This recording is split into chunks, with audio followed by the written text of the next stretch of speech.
part 2 of my top 25 favorite Doug episodes. And this time, and as always, it's the final 10.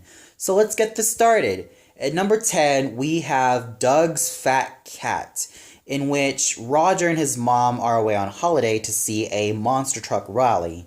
So Roger decided that since pets are not allowed in the hotel that they're going to stay in, they decide that Doug has to babysit Stinky for the entire weekend or the entire holiday of while they're gone. Well, Stinky proceeds to, well, as you would have guessed, make a lot of trouble in the household by eating a lot of junk food and, well, doing a lot of other mischievous things that would also irritate Pork Chop. And, well, Stinky also ended up gaining a lot of weight, as Roger stated, and felt like Stinky needed a diet. And, well, Stinky ends up being very sick, so Skeeter and Doug end up rushing Stinky to the hospital after an emergency call made by them. And, well, we also get this really huge twist in the end that Stinky was in fact a girl who ended up giving birth to 3 kittens. So overall, I definitely felt that this episode was really sweet, and the twist ending really did bring me out by surprise, because it was also kind of surprising to Roger as well, because Roger always thought that his own cat was a boy, when in fact his own mother stated that, okay, Stinky was indeed a woman who ended up giving birth to 3 kittens. And that really took me by surprise, but still, it was a very sweet ending, especially when we saw Roger, Pork Chop, Doug, and Skeeter and Mrs. Klotz, well, having fun with the 3 newborn kittens that Stinky gave birth to. So this is definitely a very sweet episode that, while Stinky did cause a lot of mischief, well, I guess it pretty much goes to show that sometimes something like this can happen in any cartoon. And this one does it really well, and it does it really well executedly.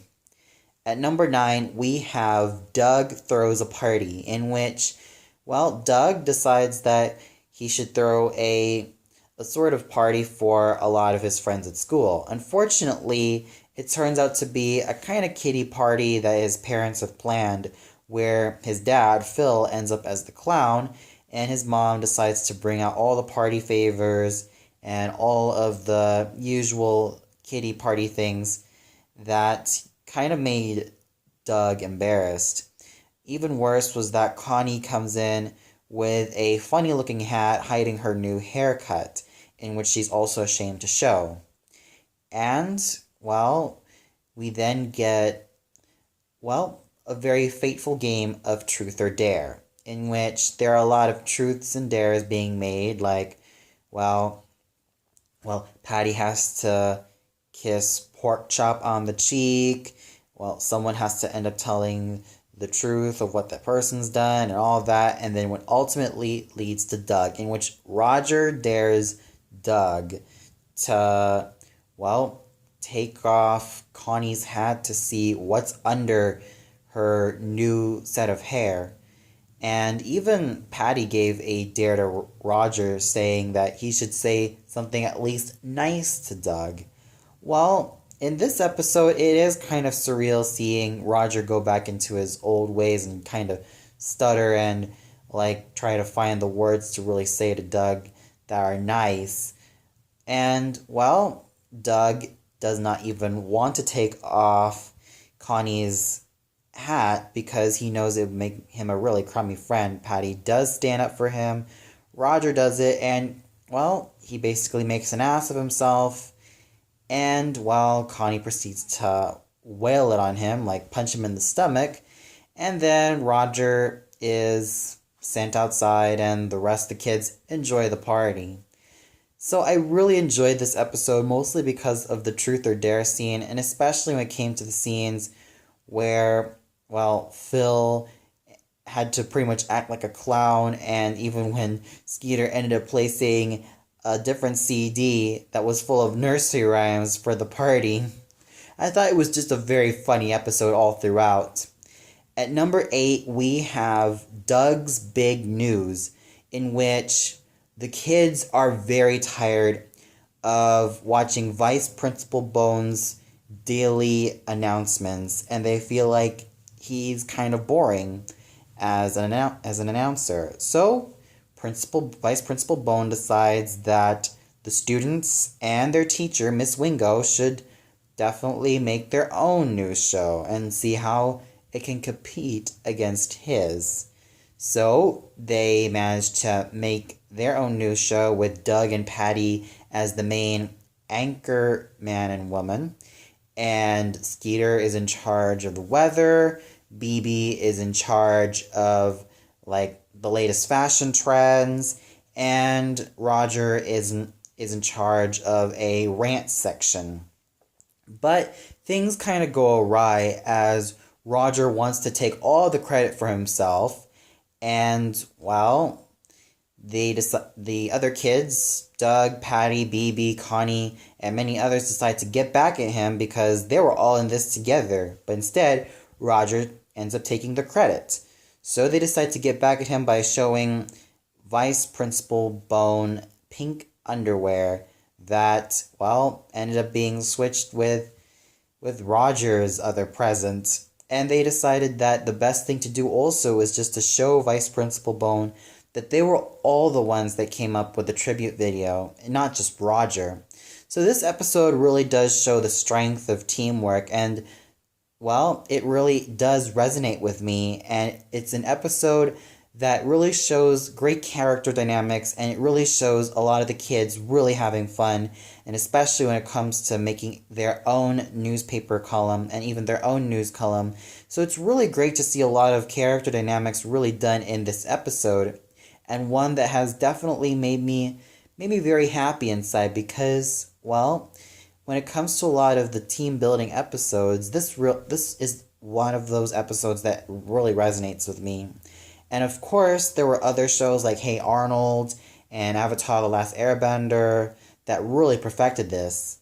But this one I felt was the one that pretty much started it all when it came to slice of life cartoons. Of course, there was also Charlie Brown and the Peanuts gang as well, but this one really resonated with me when it came to one of the first Nickelodeon shows. At number 7, we have Doug Saves Roger, in which there's a new bully that comes in town, in which Roger at first isn't so aware of. And that bully turns out to be none other than Percy Femur.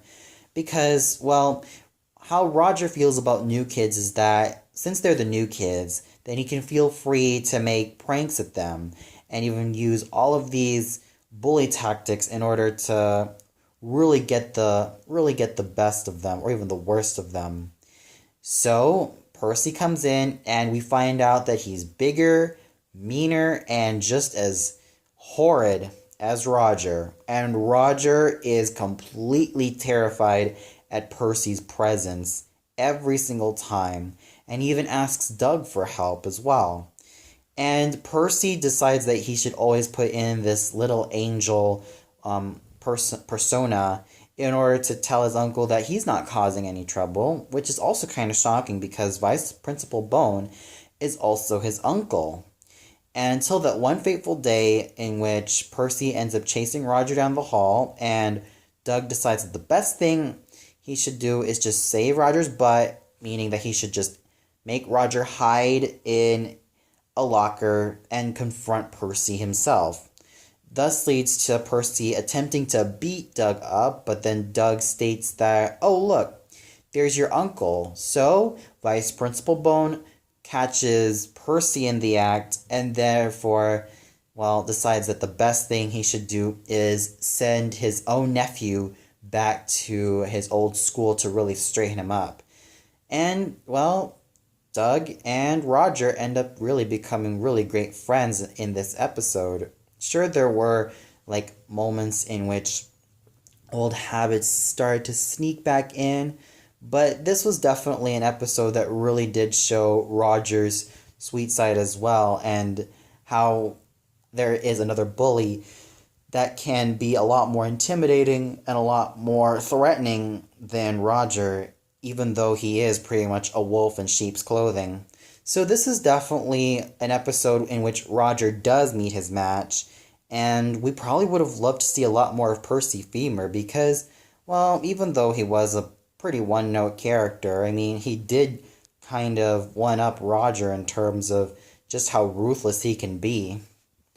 At number 6, we have Doug's Big Brawl. Now, this was an episode that I pretty much saw in passing when I was like 15, and there was like a video in which there are a lot of moments in which Heifer and Filbert would like film a lot of the Nicktoon characters, mostly based on the episode in which Heifer and Filbert would videotape Rocco every single time in order to show them into their like quote-unquote underground cinema.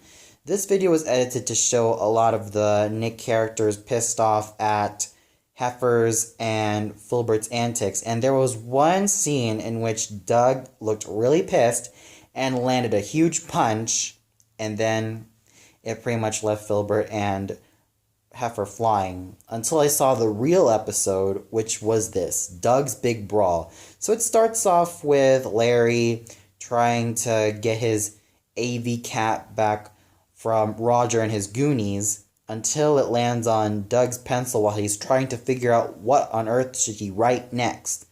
And Larry starts to become very infuriated because, well, what more can you say about Larry? He's a very sensitive type of character that we usually see in television a lot. He's the type of character who's extremely sensitive and who's extremely insecure about himself, and he tries to fight back, but ends up pretty much becoming a fool to his own team because, well, after poor Larry ended up feeling very provoked by the likes of Roger and his Goonies, he pretty much takes out his anger on Doug, who is very unsuspecting that there was an AV cap on his own pencil, only to find out that Larry ended up very pissed at him.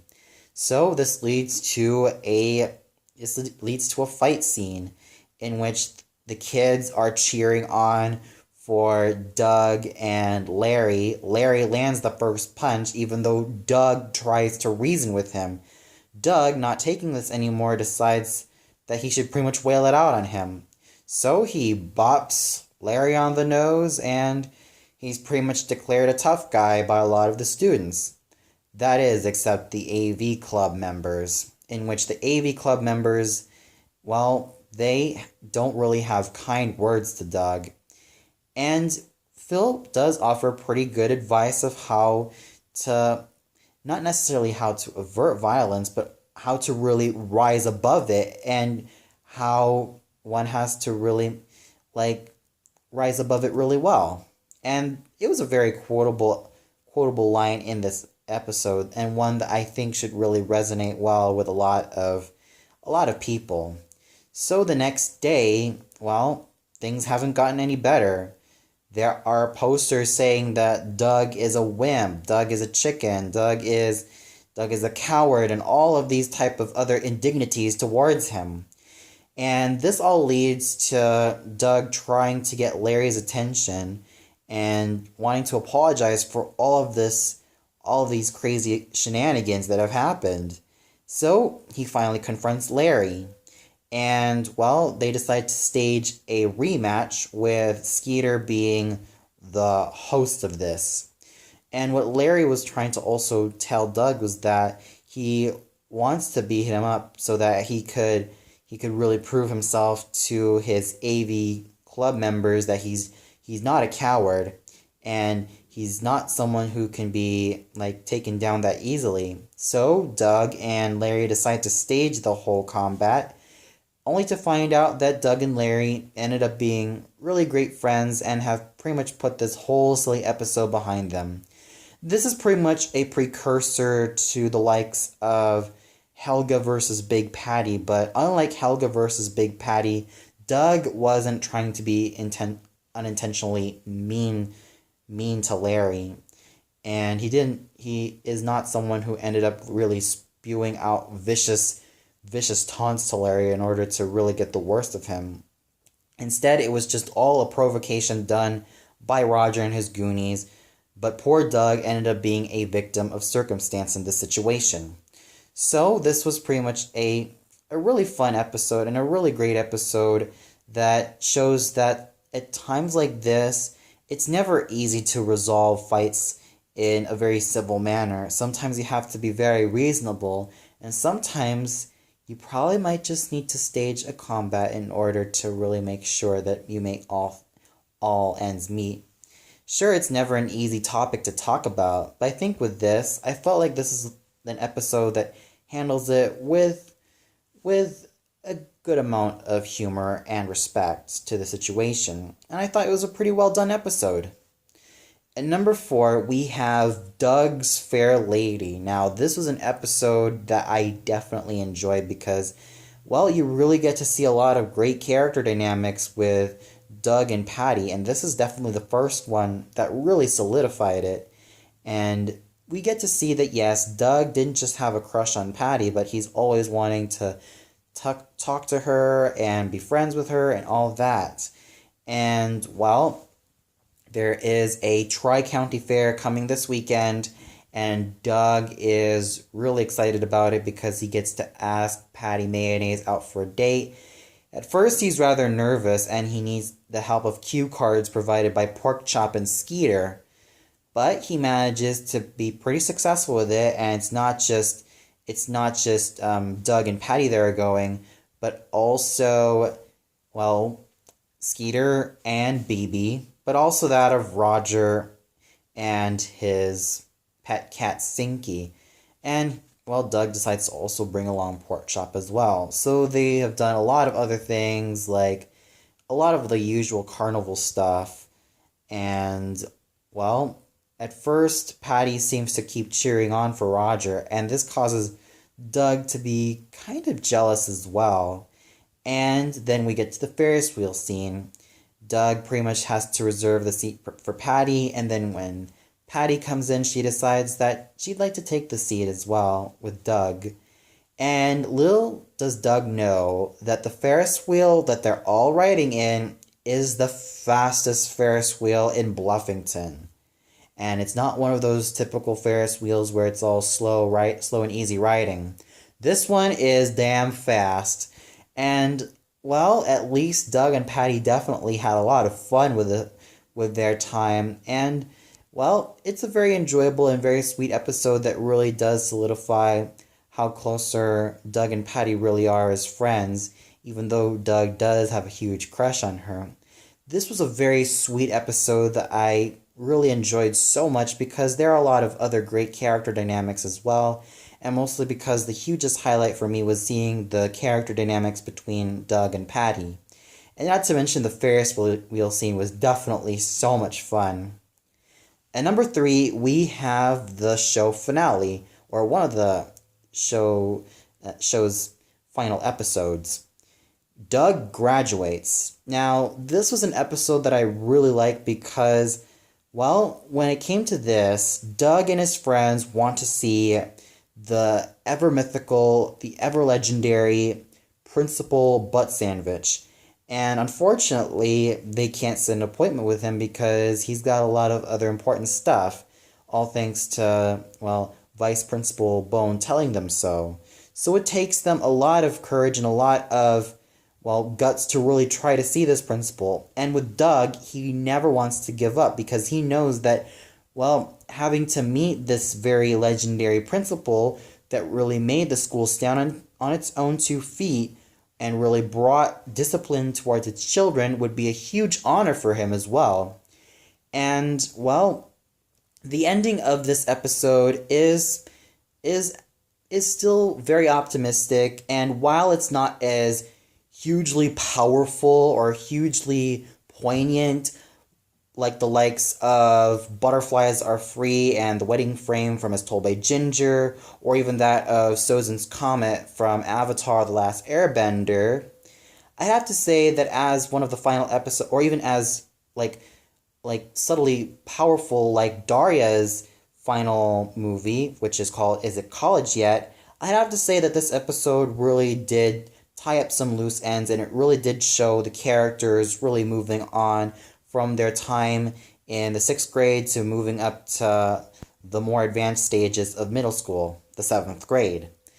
And it is a very heartwarming episode because you really get to see Doug trying to be determined to see who this principal butt sandwich really is and tries to get a good conversation out of him.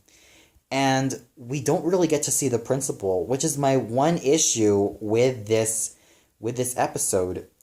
Skeeter mentioned that the principal gave a huge speech. Unfortunately, Doug wasn't there to attend it, which was kind of a pity because we would have wondered who is this mythical principal? Who is this principal that a lot of kids were talking about? We will never know. That was pretty much the one gripe I had with this final episode, but despite that, I definitely felt like this is a pretty good closer to the one of the original Nicktoons of the time. And while it may not be poignant as other finales that have come up in later years, or probably some in earlier years, I definitely have to say that this one was a pretty strong finale that managed to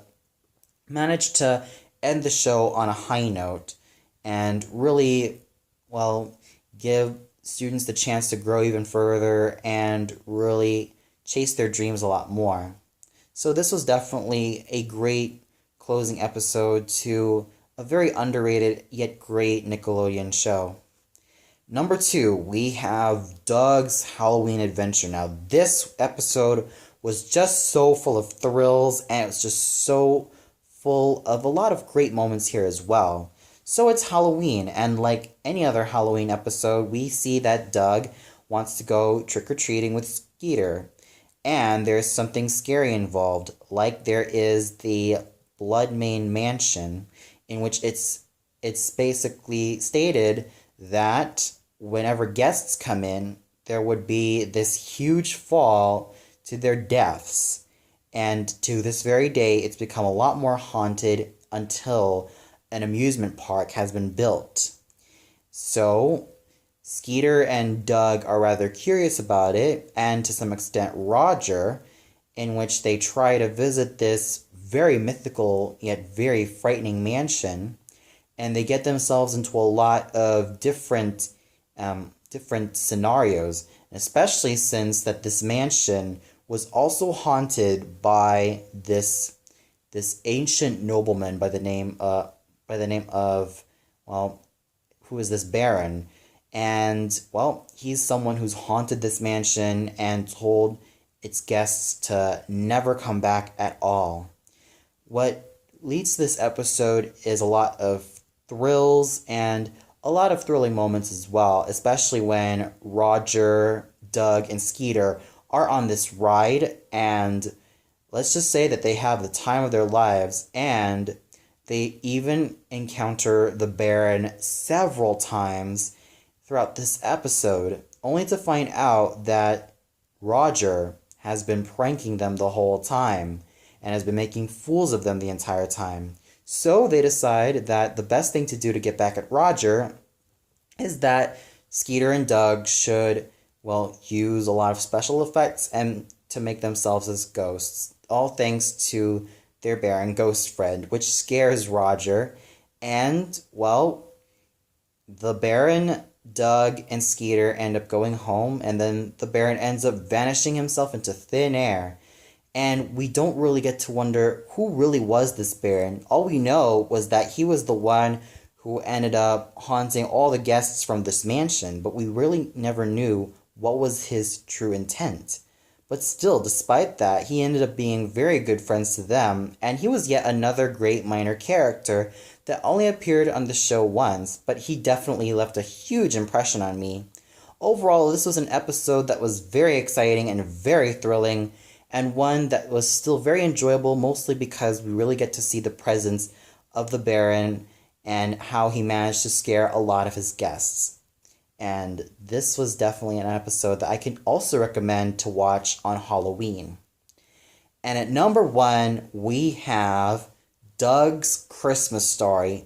Talk about an episode that has a lot of very funny moments, but yet also a lot of heartwarming and a lot of heart-wrenching moments as well. The episode starts off with Doug and his friends playing hockey. Unfortunately, they are near a thin ice area in which Porkchop is rather concerned about, because as BB was about to skate through that area and Porkchop tries to warn her, BB doesn't really, take kindly of it until Porkchop ends up biting her leg that BB screams and suffers, and he didn't really mean to at first. And at first, Doug thought that Porkchop was being rather ravenous, to the point where a lot of people, especially the entire town of Bluffington, state that, poor BB ended up being bitten on the leg by Porkchop, who is basically hailed as the town pariah, all because of that one incident. And this leads to poor Porkchop ending up in the dog pound and even getting a court hearing with him as the defendant. And, Doug decides to even become his lawyer, even though he just could not stand the fact that poor Porkchop ended up, biting another person's leg. And, he also wants to prove his best friend's innocence, because when you think about it, Porkchop is not just a pet. He's also family. He's also one of Doug's best friends. He's someone who's very loyal. He's pretty much also the bread and butter of this show. Like I said, Porkchop is almost like Snoopy, but Porkchop is a lot more likable, and he's a lot more down to earth, and he doesn't really need to prove himself to be such a Benji Stew. And that's what really makes Porkchop so memorable as a character, and this episode really does show it really well. And, it does a really great job of making us feel for Porkchop, and not to mention the different personas that Doug has, from Quailman to his version of Smash Johnson and Race Canyon, and even Doug himself was just a lot of fun. I mean, I know this was definitely in his imagination, but seeing all 3 of Doug's, imaginary personas, especially based on 2 of his most favorite TV shows of all time, is just really great seeing them work together. And of course, what Doug was also trying to state from Porkchop was that, BB was skating over thin ice, and when the actual occurrence happened once again with BB skating over thin ice and then almost on the risk of drowning, Porkchop decides to save her and really show that, he only meant to save BB from drowning. He meant to save BB from skating from the thin ice. So the episode ends itself really well with the town of Bluffington celebrating a huge Christmas feast, especially meant for the dogs. And let's just say that this was a very heartwarming episode that still leads a huge tear to my eye, and one that I really enjoyed, and I could really see why Patricia from Old School Lane, and especially the likes of Kevin from Old School Lane, would definitely really love this Christmas episode. Of course, there were other Christmas episodes that were better than this, but this was the one that really left a huge warm feeling on my heart, mostly because that, Porkchop was definitely the main star of this episode, and we all definitely like Porkchop as a character, because, he's actually fun to see every single time. Without Porkchop, the show would definitely be boring, and this episode really does show that Porkchop was a lot of fun, and he still is fun as a character to this very day, and without him, the show wouldn't be as memorable as it is right now. And that's why Doug's Christmas Story is number 1 on my top 25 favorite Doug episodes. Now let me ask you this. What are your favorite Doug episodes? Please feel free to comment. So until then, see you later, everybody, and stay tuned for my tribute video to Doug. So until then, see you later.